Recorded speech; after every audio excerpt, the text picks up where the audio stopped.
വടകര നഗരസഭാ പരിധിയിലുള്ള സാനിറ്ററി മാലിന്യങ്ങൾ ശേഖരിക്കുന്ന പദ്ധതിക്ക് തുടക്കമായി. നഗരസഭാ chairperson K P. Bindu flag off ചെയ്ത് പരിപാടി ഉദ്ഘാടനം ചെയ്തു. KSW MB ഫണ്ട് മുഖാന്തരം നടത്തുന്ന വടകര നഗരസഭയുടെ ബിസിനസ് ഡെവലപ്മെന്റ് പ്ലാനിന്റെ ഭാഗമായി നഗരസഭാ പരിധിയിൽ ഉള്ള സാനിറ്ററി മാലിന്യങ്ങൾ ഹരിതകർമ്മസേന വഴി ശേഖരിച്ച് ആക്രി എന്ന സ്വകാര്യ സ്ഥാപനത്തിന് കൈമാറുന്നതിനുള്ള പദ്ധതിക്കാണ് തുടക്കം കുറിച്ചിരിക്കുന്നത്. പ്രവൃത്തിയുടെ ഫ്ലാഗ് ഓഫ് നഗരസഭാ ചെയർപേഴ്സൺ കെ.പി. ബിന്ദു നിർവഹിച്ചു.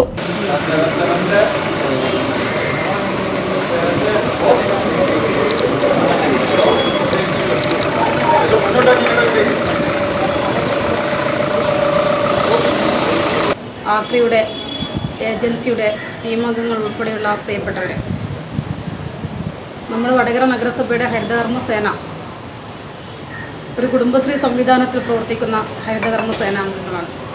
ഇന്ന് വീടുകളിൽ നിന്നും സ്ഥാപനങ്ങളിൽ നിന്നും അജൈവ പാഴ്വസ്തുക്കൾ കൃത്യമായ രീതിയിലേക്ക് കലണ്ടറിനെ ആസ്പദമാക്കി നമ്മൾ ശേഖരിച്ച് സെഗ്രിഗേഷൻ നടത്തി അത് പുനരുപയോഗ സാധനങ്ങൾ, പുനരുപയോഗിക്കാൻ പറ്റാവുന്ന സാധ്യതകൾ ഉപയോഗപ്പെടുത്തിക്കൊണ്ട് നമ്മൾ പുനരുപയോഗ വസ്തുക്കൾ ഉൽപ്പാദിപ്പിക്കുന്ന ഗ്രീൻ ടെക്നോളജി സെൻറ്റർ വരെ വടകരയ്ക്ക് സ്വന്തമായിട്ടുന്നുണ്ട്.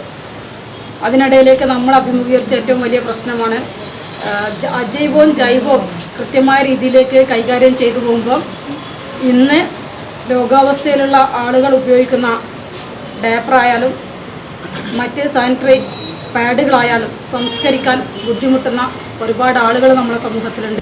ചടങ്ങിൽ vice chairman PK Satheesan master അധ്യക്ഷനായി. AP Prajitha, Sajeev Kumar, PM Biju, Sindhu Preman, Manalil Mohanan, P Reena, NK Prabhakaran, KK Vanaja, Sanalkumar എന്നിവർ സംസാരിച്ചു.